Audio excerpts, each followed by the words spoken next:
we do use what we call reversing gestures, and you may already do this, but if you are working with a client and you want to put something into their past, you would of course do that, wouldn't you? Yeah. If you wanted to put something into their future, you would pull it forward as well. So that bit's fairly straightforward. It is a little bit more difficult with this field to be so precise with it. So one of the things I always set up very early on is I'll talk roughly about time. It doesn't matter what the anecdote is, it doesn't matter what the story is, but what I want the person to take away is a sense of a timeline. I know it's not so easy for you to see, but you get the thing. So there's the past, there's the future, and here's the now.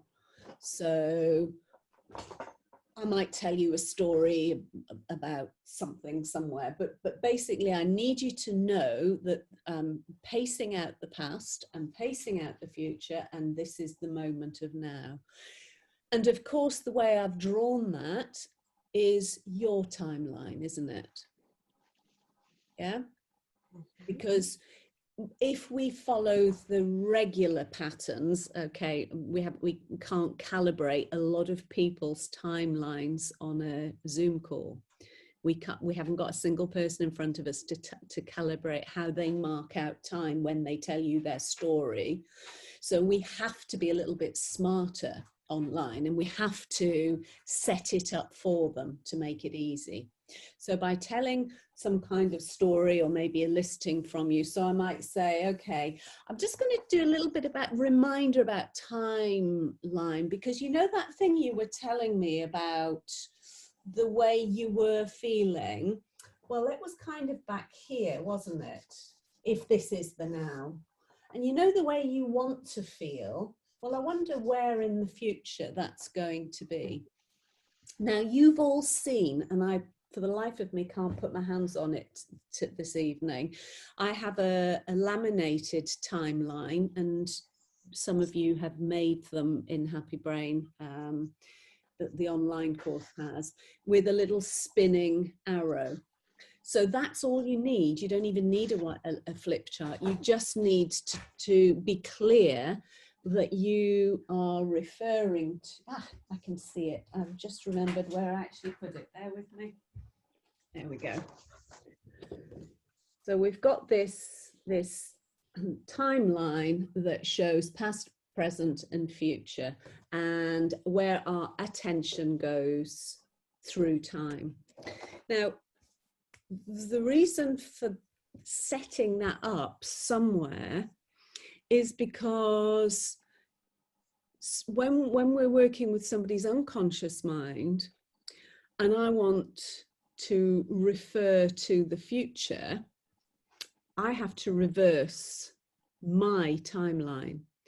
So this is a really important thing to be clear about whose timeline you're working in.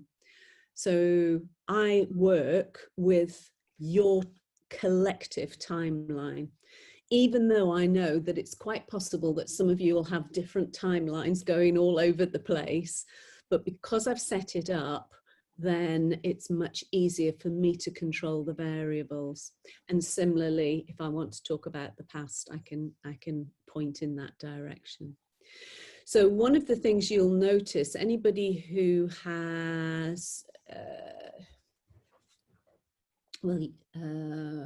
seen me work online, you will notice that that is something I do when I'm talking about moving forward in time. So I'm working with the subconscious mind in that way. So that's a really quick win, is to think about, we can't calibrate individuals. Well, actually, that's not true. If you're working one-to-one, you can. But if you've got a group situation, we have to work a lot harder in this setup, because the delay in response is too slow.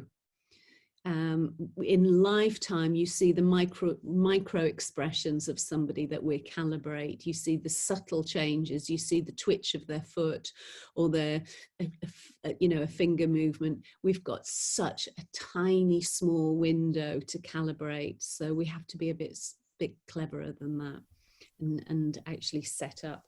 So that's a first thing I would say.